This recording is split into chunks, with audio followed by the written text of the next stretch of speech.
আন্তর্জাতিক যোগা দিবসকে সামনে রেখে তেলিয়ামুড়া যুব বিষয়ক ও ক্রীড়া দপ্তরের উদ্যোগে এবং তেলিয়ামুড়া মহকুমা প্রশাসন, তেলিয়ামুড়া পুর পরিষদ ও তেলিয়ামুড়া আরডি ব্লকের সহযোগিতায় নানান কর্মসূচির অঙ্গ হিসাবে শুক্রবার এক স্বচ্ছ ভারত অভিযান কর্মসূচি সংঘটিত করা হয়।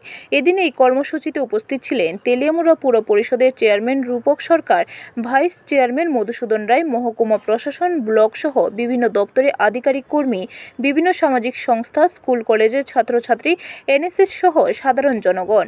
এদিন তেলিয়ামুড়া থানার সামনে থেকে তেলিয়ামুড়া শহরের বাজার, রাস্তাঘাট ইত্যাদি অঞ্চলে চলে এই স্বচ্ছতা অভিযান। এই কর্মসূচি সম্পর্কে তেলিয়ামুড়া পুর পরিষদের চেয়ারম্যান রূপক সরকার জানান যে কেবলমাত্র কোনো অনুষ্ঠান বা কর্মসূচিকে কেন্দ্র করে এই ধরনের কর্মসূচি পালন নয়, সারা বছর জুড়ে প্রত্যেক দিন চলুক এই কর্মসূচি বলেও তিনি আহ্বান রাখেন।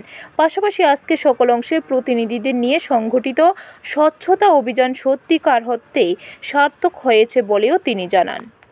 স্বচ্ছ ভারত অভিযানে আমরা নেমেছি তেলিয়ামুড়া যুব ক্রীড়া বিষয়ক দপ্তরের উদ্যোগে এবং তেলিয়ামুড়া পৌর পরিষদ, তেলিয়ামুড়া মহকুমা প্রশাসন, তেলিয়ামুড়া আরডি ব্লকের সহযোগিতায় আমরা 21শে জুন বিশ্ব যোগা দিবসকে সামনে রেখে আমরা যে কর্মসূচিগুলি নিয়েছি।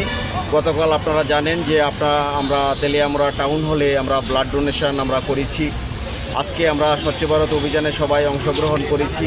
এখানে সমস্ত স্তরের স্কুল থেকে ধরে কলেজ, বিভিন্ন এনজিও থেকে ধরে এনএসএস প্রত্যেকে যোগদান করেছে এই স্বচ্ছ ভারত অভিযানে এবং এত সুন্দরভাবে এখানে স্বচ্ছ ভারত অভিযান সত্যিকার অর্থে হয়েছে, সেটা সত্যি এখানে প্রশংসার যোগ্য। আমরা চাইব এই ব্যুরো রিপোর্ট, খবর ত্রিপুরা।